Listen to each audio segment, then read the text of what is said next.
Cash Doll is a celebrity. She is not a regular person. I know this upsets you guys because you want to make it seem like she's just like you, but she is not. The way you guys were so triggered in these comments about the fact that you are not the same as a celebrity is interesting to me. It's quite interesting because why does it bother you so much about another person's lived experience? Why? That's the way they live their life. The world is not set up fair. We all know that. Some people get advantages that other people don't.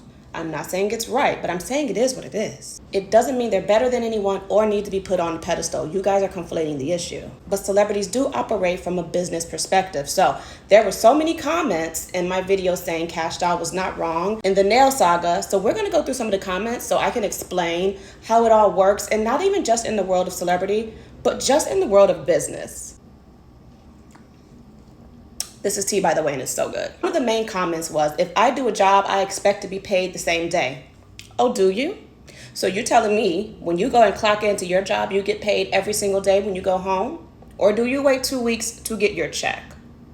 Why do you need to send an invoice if the fee was only $150?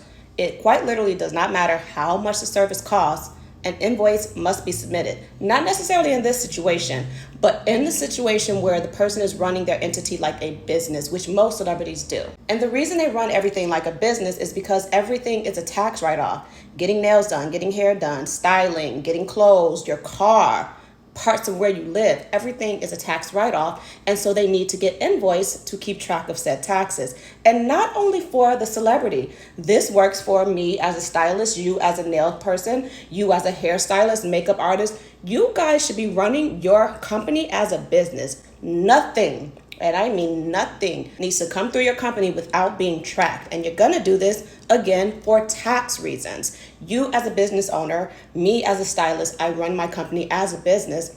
I get to write so much off. And this is why invoices are necessary. So if someone is working for me, let's say an assistant, a tailor, whatever the case may be, I don't care if that job is $50. You need to send me an invoice. It is not unheard of to get paid upfront for your services. As a matter of fact, if you are an aspiring stylist and you've taken my online styling course, you will know there is a whole section in there dedicated to how to run a fashion business, how to set your rates, and how to get paid.